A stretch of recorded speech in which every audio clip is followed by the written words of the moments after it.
Fala galera, aqui é o João. Muito bem, nesse vídeo eu vou estar mostrando para vocês a minha redação 980 e daí eu tinha feito essa enquete aqui na minha comunidade do YouTube perguntando qual vídeo eu deveria postar primeiro, se era sobre o vídeo da minha estratégia ou da minha redação 980, né? E daí logo depois eu tinha compartilhado a minha cartilha aqui da medicina em que aqui tem a minha redação. Então eu vou estar abrindo ela aqui com vocês. Vocês clicam nesse link aqui que vocês vão ser direcionados até a minha cartilha. Então vamos aqui verdadeiramente para o que importa, né? Que são as dicas que eu quero passar e a leitura daqui da minha redação e as ideias e as dicas que eu acho que são importantes para tendo em vista que falta uma semana para o Enem, né?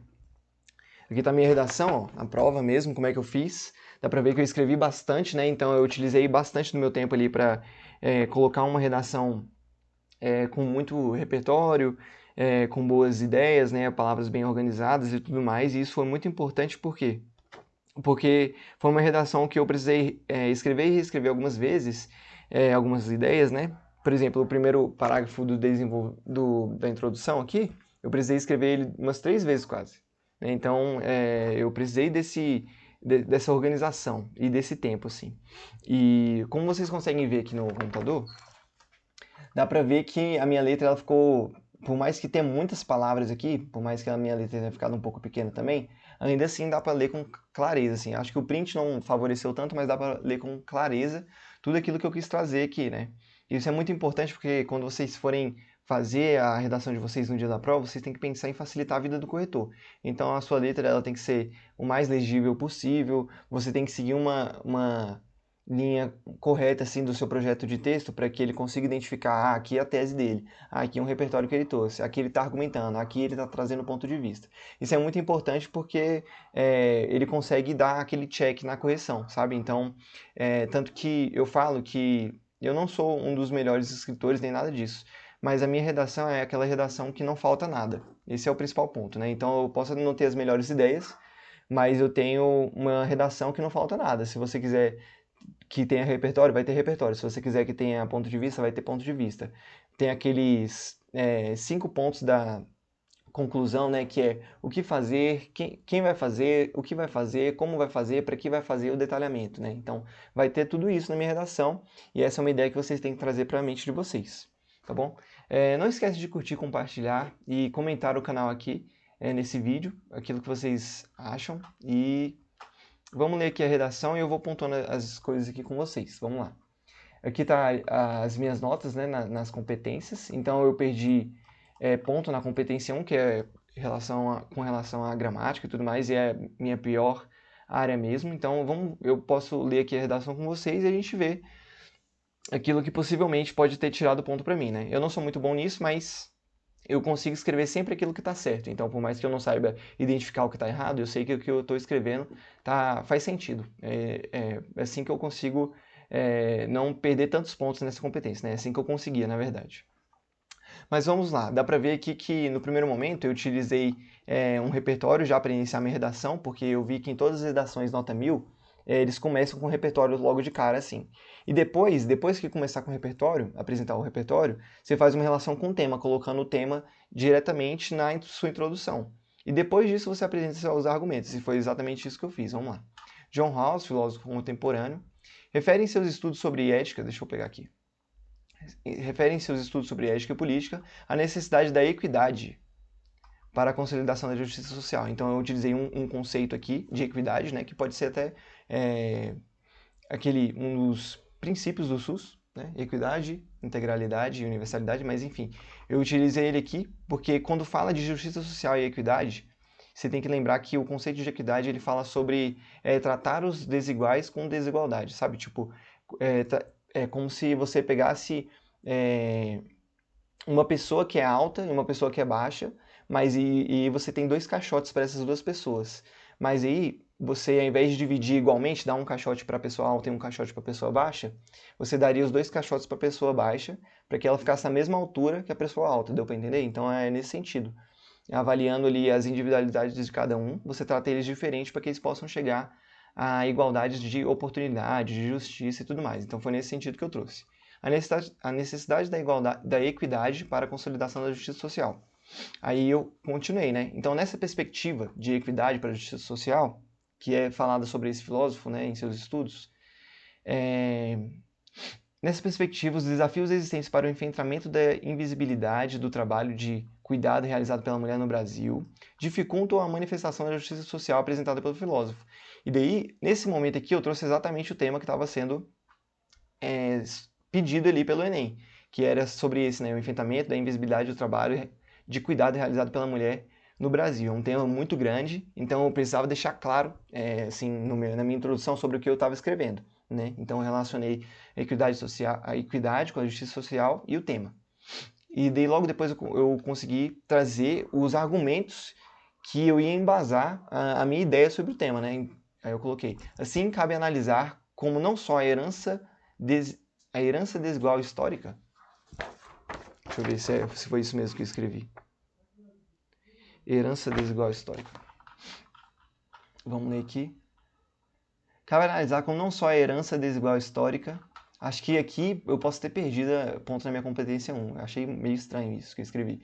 Assim, cabe analisar como não só a herança desigual histórica, mas também a falta de educação social constituem-se como desafios dessa problemática a serem resolvidos.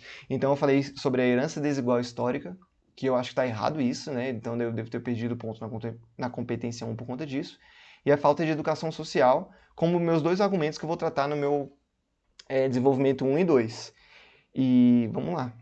Então ficou bem claro aqui o que eu quis dizer, né? Eu mostrei aqui o meu repertório, né, com John Rawls e o que ele falava dentro dos estudos dele sobre ética e política. Depois eu trouxe o próprio tema aqui, né, completo, tema grande, sobre esse invisibilidade do trabalho, etc. E daí logo depois eu dividi a minha argumentação em dois pontos principais: a herança desigual e a falta de educação social. E daí vocês conseguem ver aqui que a minha introdução ela tem 3 pontos principais, que é o ponto de trazer exatamente essa parte aqui do repertório, né, o repertório sociocultural, a relação desse repertório com o tema propriamente dito, então é nessa parte aqui, né, então é uma relação direta, uma relação que eu consigo encaixar bem o que eu estou querendo dizer, né, e aqui como é que eu vou abordar esse tema que eu trouxe, né, sobre o que eu vou falar, o que eu vou argumentar sobre esse tema, deixando claro meu argumento 1 e meu argumento 2. Deu para entender? Então, essa parte da introdução é muito importante, porque eu mostrei, tipo, quase tudo que minha redação vai trazer. E daí cabe a mim, nos próximos parágrafos, nas próximas coisas, esclarecer ainda mais esses pontos. Mas, assim, quando o corretor ele lê minha redação, ele lê minha introdução, na verdade, ele já consegue ver que eu estou com um projeto de texto bem estabelecido, que eu tenho um repertório, que eu tenho propriedade para falar sobre o assunto, né? No primeiro momento, assim. Eu posso chegar ali nos próximos parágrafos e não ser condizente? Posso. Mas, assim, logo no primeiro momento já consegue ver que é uma pessoa que realmente se preparou para a prova, né? Então, isso aqui, essa forma como eu montei essa introdução, é fruto de vários e vários anos de estudo relacionados à redação, pegando os mais diferentes professores assim e juntando em algo que fazia sentido para mim e que me dava resultado, de modo muito semelhante também ao que os outros alunos que tiraram nota 1000 e tudo mais fazem, né? Então, é como se eu tivesse trazido todos os meus estudos para uma identidade própria de escrita e, ao mesmo tempo, não tivesse deixado de lado o que eu sei que dá certo, né? Então, é nesse sentido. Mas vamos lá, eu vou seguir aqui porque o meu desenvolvimento ele ficou muito grande, então tem muitas palavras, mas ainda assim ele ficou muito bem coeso, então vocês vão ver aqui agora. Então, nesse primeiro momento, eu vou falar sobre a herança desigual histórica, né? E que eu não sei como é que eu poderia ter escrito isso aqui de uma forma que ficasse menos estranho. Cabe analisar como não só a desigualdade na... Ah, não sei. Eu não sei. Depois eu penso sobre isso aqui, mas a princípio eu acho que foi aqui que eu perdi meu ponto na competência 1. Então acho que foi isso aqui que tirou meu 1000 na redação, mas tá bom. Vamos seguir aqui pro desenvolvimento 1. Em primeira análise, percebe-se que a invisibilidade da atuação da mulher acontece há muito tempo. Então eu já falei aqui no meu tópico frasal do desenvolvimento sobre a invisibilidade da atuação da mulher, coisa totalmente relacionada ao tema. Falei, invisibilidade do trabalho de cuidado realizado pela mulher no Brasil. Aí eu trouxe aqui, invisibilidade da atuação da mulher. Acontece há muito tempo, então eu vou trazer uma perspectiva histórica sobre. Então, nessa ideia, eu começo, né? Nessa ideia, No período da Grécia Antiga, então eu trouxe tem relação com o meu tópico frasal. Eu falei há muito tempo e eu trouxe uma perspectiva histórica sobre aquilo que eu quero falar. No período da Grécia Antiga, as mulheres não eram consideradas cidadãs e tinham seus deveres sociais voltados ao cuidado do lar, né? Então, não que tenha relação, é porque cuida do lar e que não é cidadã. Não, não é isso. É o que o fato delas ser cidadãs, não serem consideradas cidadãs, né, no caso, limitava elas a puramente cuidado do lar e dos filhos. Foi nisso que eu quis dizer. Aí eu dou seguimento. Nesse entendimento sobre a invisibilidade da atuação da mulher acontece há muito tempo, sobre o contexto histórico da Grécia Antiga, das mulheres não serem consideradas cidadãs. Então, nesse entendimento, nota-se que, por mais que as mulheres oferecessem um amparo social essencial para os homens cidadãos gregos exercerem outras atividades, ainda assim eram desvalorizadas. Então, eu quis dizer assim, por mais que elas oferecessem aquele suporte essencial para a sociedade ali, para os homens que eram considerados cidadãos, né, os gregos, exercerem outras atividades, ainda assim elas eram desvalorizadas perante a sociedade porque tendo uma visão errada sobre o assunto, né? Porque se elas eram tão importantes assim, a ponto de deixar tudo preparado para eles refletirem lá sobre questões filosóficas e tudo mais, elas deveriam ser mais valorizadas, né? Nesse sentido que eu quis trazer. Não podendo participar das decisões políticas da sociedade, por exemplo. Né? Então, quando os gregos se reuniam lá na Ágora, sei lá, tem outro nome também, na Acrópole, enfim, não vou lembrar agora exatamente, mas quando eles se reuniam para discutir sobre questões da sociedade em si, as mulheres não participavam justamente porque elas não eram consideradas cidadãs, e isso restringia elas ao cuidado do lar. Mas aí, por conta desse fato delas estarem cuidando de outras coisas da sociedade, os gregos tinham mais tranquilidade em participar ali das decisões políticas, da filosofia e tudo mais. Então, até uma desvalorização completamente injusta, né? Tendo em vista que eles tinham mais liberdade por conta do amparo social das mulheres gregas, né? Dessa época, foi isso que eu quis dizer. Aí eu coloquei assim, eu trouxe todo esse arcabouço histórico para falar como isso acontece hoje em dia e no contexto brasileiro, porque é sobre isso que o tema trata. Tratava, né? Na época que eu escrevi. Tal fato ocorre de modo similar no contexto brasileiro, como uma herança do mundo grego antigo. Então eu relacionei aqui de forma marcada com o repertório que eu trouxe, né? Na medida em que o trabalho de cuidado é realizado pela mulher, então aqui, ó, então palavras-chave relacionadas ao tema eu trouxe na minha argumentação. Não é devidamente valorizado. Então eu utilizei a palavra desvalorizada aqui e não é devidamente valorizado. Quase como a mesma coisa que eu estou querendo dizer, só que com outras palavras, né? Aí eu falei, essa realidade proporciona, por exemplo,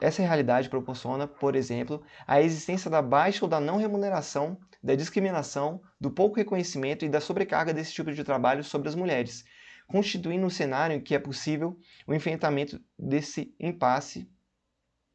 Como é que é? Essa realidade proporciona, por exemplo, a existência da baixa ou da não remuneração, da discriminação, do pouco reconhecimento e da sobrecarga desse tipo de trabalho sobre as mulheres, constituindo um cenário em que é necessário o enfrentamento desse impasse, sendo inaceitável a permanência dessa conjuntura nos dias atuais.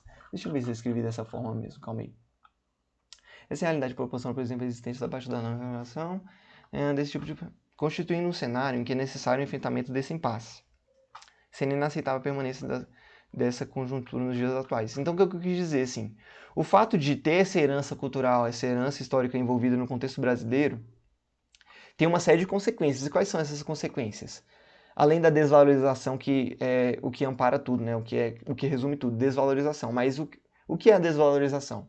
Então, a baixa ou da não remuneração sobre o trabalho de cuidado que elas exercem, a discriminação social, então, meio que desconsiderar elas pelo trabalho que elas exercem, do pouco reconhecimento, então, discriminação e do pouco reconhecimento até de forma similar aqui, e da sobrecarga desse tipo de trabalho. Então, essas são as consequências de toda a desvalorização que é de um contexto histórico, mas que existe ainda no Brasil. E daí, isso aqui são as consequências, né, que eu trouxe, e no final eu trouxe meu ponto de vista, que constitui um cenário que é necessário o enfrentamento desse impasse. Então, o impasse é um problema, desse impasse que eu trouxe aqui, da herança cultural histórica envolvida, sendo inaceitável a permanência dessa conjuntura. Então, Quem foi que estava dizendo que era inaceitável? O dono do texto. Então eu estava falando, ó, é inaceitável a permanência desse impasse, desse problema nos dias atuais. Isso aqui constitui o meu ponto de vista sobre o assunto. E isso é extremamente importante para mostrar para o corretor que você tem originalidade naquilo que você está falando, sabe? Você não pegou só um projeto de texto, pontuou ali todas as coisas sobre o tema e ficou por isso, sabe? Não, você realmente tem uma opinião sobre o tema. Então você fala que é inaceitável, você fala que é vergonhoso, você pode falar tudo isso na parte final, assim, do seu desenvolvimento ali, que vai fazer com que você tenha realmente esse papel de autoria no seu texto. É exatamente essa palavra que eu estava tentando lembrar, a autoria do texto, né? Bom, galera, o vídeo já está ficando um pouco longo, então eu vou dividir esse vídeo em duas partes. Agora eu falei sobre a minha introdução e meu desenvolvimento 1, e no próximo vídeo eu vou falar sobre o meu desenvolvimento 2 e a conclusão. E daí, à medida que eu for lendo o meu texto, eu vou compartilhando as minhas ideias com vocês e o projeto de texto que eu estava seguindo, tá bom? Então não deixe de acompanhar o próximo vídeo e não deixe de curtir, comentar e compartilhar essa redação, né, esse vídeo com as pessoas que você acha que vai ser de bom proveito, né? Aquela pessoa que está estudando para o Enem agora e só precisa dar aquele toque final na redação, tá bom? Então é isso, pessoal, tamo junto, até o próximo vídeo.